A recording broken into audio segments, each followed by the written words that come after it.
जय हिंद दोस्तों, कैसे हो आप सब। मैं अंजनी कुमार, एक सर्विसमैन बैंकर। होप आप सब अच्छे होंगे। एंड आज जो हम क्वेरी ले रहे हैं वो शुभदीप सिंह सिद्धू जी का है।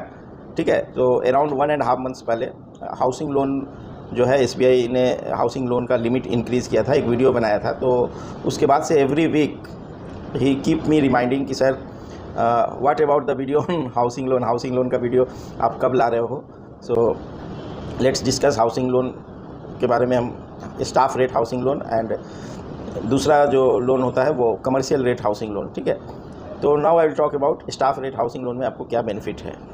तो जनरल आपको एक रफ आइडिया देगा कि आप हाउसिंग लोन कब ले सकते हैं, कितना इंटरेस्ट रेट है, कितना EMI आएगा, कितना बेनिफिट है बैंक के स्टाफ रेट पे वगैरह। डिटेल्स आपको इस वीडियो में मिल जाएगा। सो अगर आप क्लर्कल स्टाफ हो और 2 इयर्स कंप्लीट कर चुके हैं SBI में, तो आपको हाउसिंग लोन स्टाफ रेट पे मिल जाएगा। लेकिन आप अगर पहले लोन चाहते हैं तो आपको कमर्शियल रेट पे, जो नॉर्मल कस्टमर्स को जो इंटरेस्ट रेट है वो मिलेगा।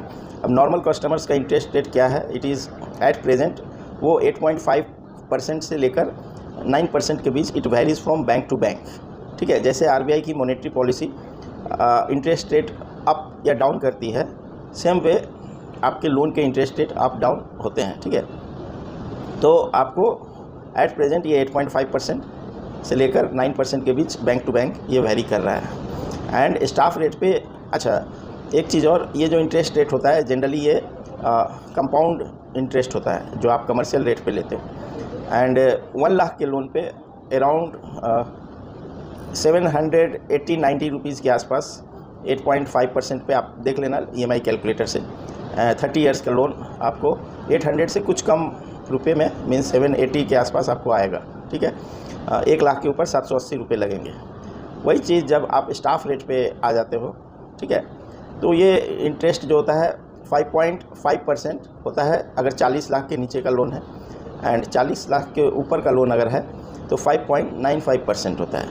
तो केवल इंटरेस्ट रेट कम नहीं है, ये जो इंटरेस्ट कैलकुलेट होता है ये सिंपल इंटरेस्ट होता है। सबसे बड़ा एडवांटेज है कि आपको 2 से 3% इंटरेस्ट रेट कम हुआ ऑन एन एवरेज। एंड ये सिंपल इंटरेस्ट पे आपको मिलता है, तो जिस वजह से आपकी EMI जो है काफ़ी कम हो जाती है। तो स्टाफ रेट पे जो है आपको 1 लाख के लोन पे अराउंड 400 रुपीज़ का EMI 30 इयर्स के लिए मैं डिस्कस कर रहा हूँ। ठीक है, एंड कमर्शियल रेट पे वो 750 से लेकर 780 रुपीज़ के बीच आपको एट प्रेजेंट वेरी कर रहा है। तो आप देख सकते हो कितना डिफरेंस है, मीन्स एटलीस्ट 350 रुपीज़ आपको 1 लाख के लोन पे वेरी कर रहा है। अगर ये 10 लाख हो गया तो आप 10 टाइम्स कर दो 3500 का। एंड यही जब 1 करोड़ का लोन हो गया तो आपको 35,000 तक का EMI डिफरेंस ये पड़ सकता है। ठीक है, एंड लोन क्राइटेरिया क्या है, जैसे कोई SBI PO है वो 1.2 CR, ठीक है, 120 लाख तक का लोन ले सकता है। अगर क्लर्क है तो 80 लाख रुपए तक का लोन ले सकता है।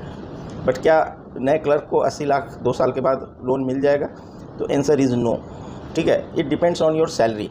एंड इसमें 60 और 40 का रेशियो रखा जाता है। ठीक है, 60-40 क्या होता है, आपकी जो EMI होगी वो मैक्सिमम 60% ऑफ योर सैलरी। ठीक है, एंड सैलरी कौन सी सैलरी, तो उसमें वो नेट सैलरी जो आपको बैंक में आ रही है। सपोज एक जूनियर एसोसिएट जो 2023 में अभी ज्वाइन किया, ठीक है, इनकी salary at present 35,000 to bank आ रही है। एंड 2 साल के बाद इनको घर लेना है, तो आई थिंक तब तक आप 2025 तक बाइपार्टाइट सेटलमेंट भी हो जाए एंड इनको 2 इंक्रीमेंट भी लग जाए। अगर इन्होंने JIB क्लियर कर लिया तो उसका 3 इंक्रीमेंट और, तो टोटल 5 इंक्रीमेंट लगकर इनकी सैलरी एट मीन्स अप्रॉक्स 50,000 मैं एक्सपेक्ट कर रहा हूँ कि इनकी हो जाएगी आफ्टर 2 इयर्स 2.5 इयर्स, जब वो होम लोन के लिए एलिजिबल होंगे। और 50,000 सैलरी पे इनकी EMI क्या बन सकती है, तो इनको मैक्सिमम 60% ऑफ 50,000 मीन्स 30,000 का EMI बन सकता है। एंड 30,000 के EMI पे इनको लोन कितनी मिलेगी, तो मैं बता चुका हूँ आपको 400 रुपीज़ है 1 लाख पर। आप 30,000 को 400 से डिवाइड कर लो तो रफली आप देखो तो 70 लाख के आसपास बन रहा है। ठीक है, 70 लाख से थोड़ा ज़्यादा, 72 लाख आई थिंक, 72 लाख तक की लोन इनको मिल सकती है। So this was the calculation for clerical staff. Same way SBI PO के लिए भी आप कैलकुलेट कर सकते हो। ठीक है, एंड क्या आप 2 घर ले सकते हो? यस, आप 2 घर ले सकते हो। सपोज़ एक SBI PO स्केल 2 या 3 हो गया and he wants two by 2 home, एक साथ खरीदना चाह रहा है, तो is it possible? Yes, it is possible. अगर उनको लोन की जो लिमिट है इट इज़ 1.2 CR 120 लाख की है, तो एक घर वो 50 लाख का लोन लेकर कर सकते हैं, दूसरा घर 70 लाख का कर सकते हैं, 40-80 जिस रेशियो में चाहे वो लोन ले सकते हैं। बट आपको डाउन पेमेंट का भी ध्यान रखना है, आपको 10% डाउन पेमेंट होगा, ठीक है।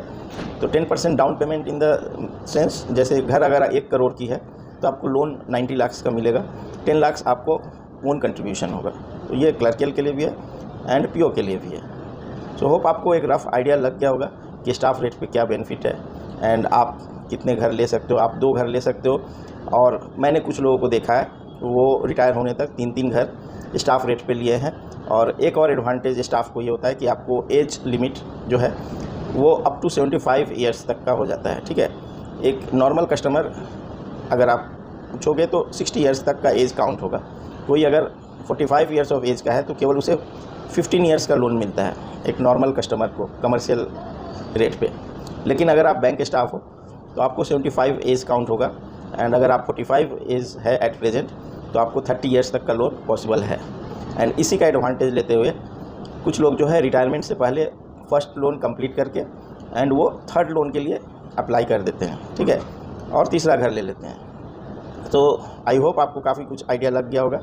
और वो जो घर की EMI जाती है स्टाफ रेट पे, वो पेंशन से जाती है, एंड जो भी लोन अमाउंट है उतने का वो फिक्स डिपॉजिट, जो रिटायरमेंट बेनिफिट होता है उससे वो फिक्स डिपॉजिट जो है वो किया होता है, और उस पर आपका लीन लगा रहता है, ठीक है, कि आप वो फिक्स डिपॉजिट नहीं तोड़ सकते जब तक कि आपका वो होम लोन कंप्लीट ना हो जाए। सो आई होप मैंने काफ़ी डेप्थ में आपको इन्फॉर्मेशन दिया है। फिर भी कुछ क्वेरी रह गई हो तो आप कमेंट सेक्शन में लिखना। Thank you for giving your precious time. God bless you all.